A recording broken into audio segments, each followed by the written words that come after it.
Hello everyone, now we are going to solve the questions based on the punching press.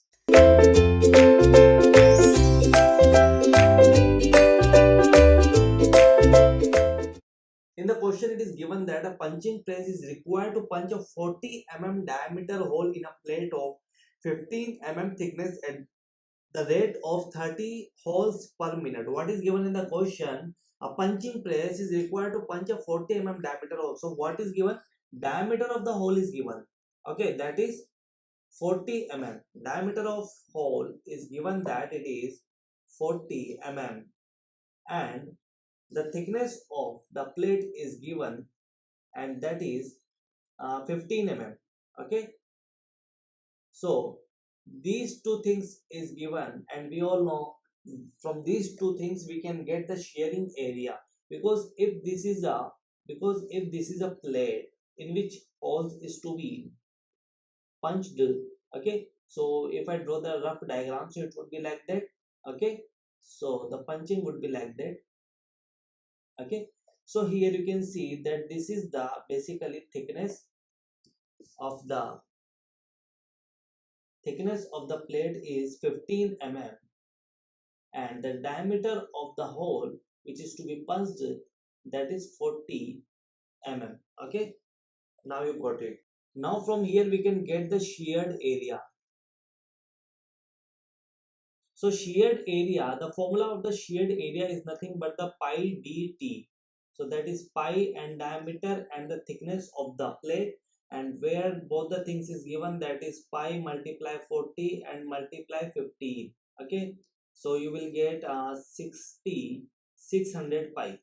Okay, 600 pi square, because the unit of diameter and the thickness is in Okay, now in the question it is given that at the rate of 30 holes per minute, what it is saying, 30 holes per minute. So I'm just writing here that what is the meaning of 30 holes? 30 holes per minute. 30 holes per minute means if I want to convert it into second, so it would be 30 upon 60, and that is equal to 1 by 2 holes per second. Yes or no? 1 by 2 holes per second. That means in 2 seconds there is a one hole. Okay, in 2 seconds there is a one hole. It simply means, okay, so in 2 seconds there is one hole. This is nothing but the cycle time. This is not punching time, this is basically the cycle time, and we know that the cycle time is greater than the punching time, because punching time is very less as compared to cycle time. So this is cycle time, that is equal to 2 seconds for one hole. Okay, so cycle time is 2 seconds. Now in the question it is given that it requires 6 Newton meter of energy per of shaded area. Okay, this would be per square. Okay, there is a mistake, per square of the shared area. If the punching take place 1 upon 10th of the second and the rpm of the flywheel varies from 160 to 140 rpm, that means here it is given that 160 rpm to 140 rpm. So the maximum speed is 160 and the minimum speed is 140. So from here we can get the mean speed, that would be 160 plus 140 by 2. Yes or no? That would be 160 plus 140 by 2, and you will get 150 rpm. 150 rpm you will get the mean speed. Okay, from here we can get the mean speed in radian per second, that would be 2 pi n upon 60. You just have to write down the formula and put it the value in this formula, and you will get the answer. That would be omega, that would comes out to be 15.7 radian per second. That is, you get 15.7 radian per second. Okay, from here we have got the angular velocity, that is mean speed, and from here we can get the value of cs, coefficient of fluctuations of the speed, that is nothing but the n max minus n minimum upon mean speed, that means n max minus n minimum upon mean speed n. Okay, so you just have to put it values and you will get the 160 minus 140 upon, that is 150, and that is 20 upon 150, and you will get the value of CS, that would comes out to be 0.133. That means 0.133. That is the value of coefficient of fluctuations of speed. Okay, so we got omega and we got CS. Now we just have to focus on the energy. It is given that it requires 6 Newton meter of energy per mm square of sheared area. Okay, so the energy for hole is energy required for hole is equal to 6 Newton into meter upon per mm square is given. That means we just have to multiply with sheared area. That means 600 pi, and the unit would be Newton into meter. Okay, because there is 6 Newton meter upon mm square is given, so we just have to multiply with shear area so that mm square will cancel out. So from here we can get 3600 pi Newton into meter. That is basically the energy required for hole. From here we can get the power of the motor. Okay, so power of the motor, what would be the power of the motor? Power of the motor would be energy. We want that power motor would be like that. We just want to calculate that the how much amount of power of the motor would be. So energy required per second, and that is nothing but the E hole multiply number of holes per second, number of holes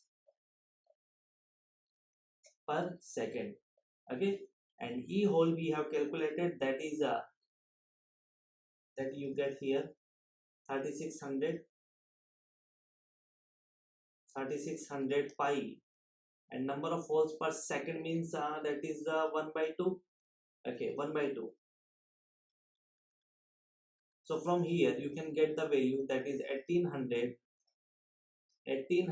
pi, and the unit would be Newton meter per second, or you can write it as joule per second, or you can write it as watt. Okay, so that is the power of the motor. So we have seen that the power of the motor we got, that is 1800 pi. Okay, if you don't want to understand this, if you are not able to understand what I'm going to write here, you just have to learn another formula, that is E required. You just have to write it down. E required is equal to power of the motor multiply cycle time. So from here you can get the power of the motor, cycle time.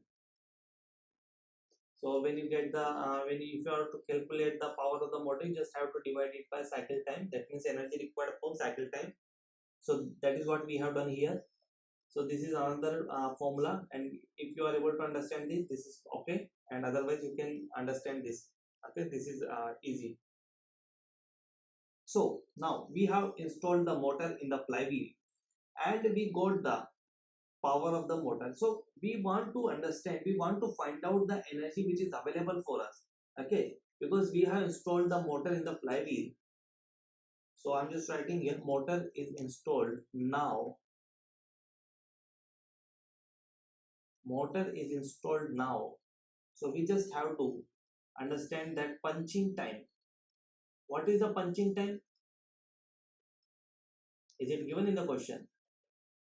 Punching time is given in the question, that if the punching takes 1 upon 10th of the second, that means 1 upon 10 second. This is basically a punching time. So from here we can calculate the available energy. The available energy that we have, just because of motor, that P motor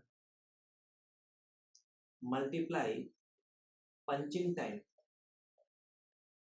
punching time, and power of the motor we have calculated, that is 1800 pi, multiply punching time is 1 upon 10, and you will get 180 pi Newton into meter. Now this is the available energy, but the energy which we have required, that is 3600 pi, and we have available energy, that is 180 pi. So the remaining energy we will get from the flywheel, okay, because the punching operations we have to perform, so the energy requirement must be fulfilled, and we know that energy required is, again I am writing that energy required is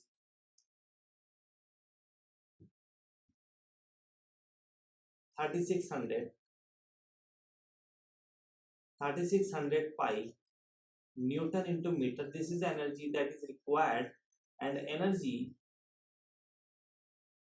available is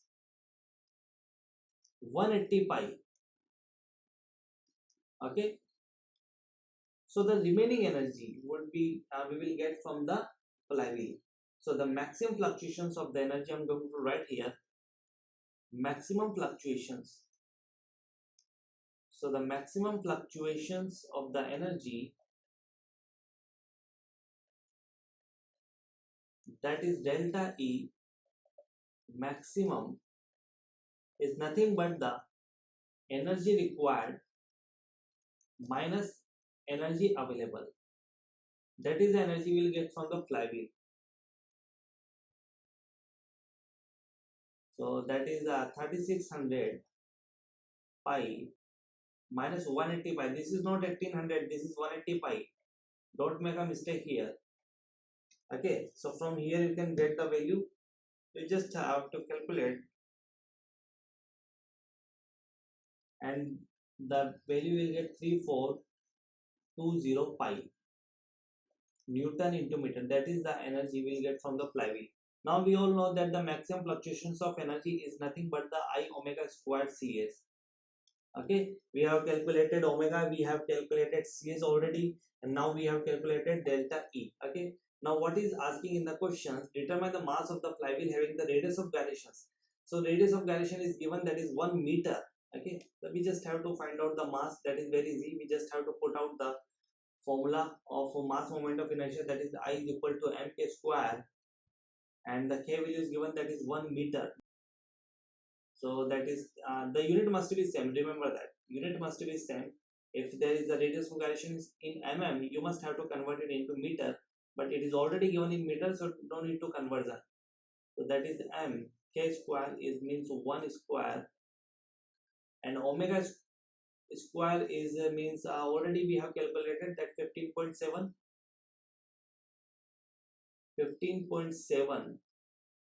square and CS, and that is 0.133. From here you can get the value of mass of the flywheel. I'm just using calculator, I'm calculating it. You just have to try it.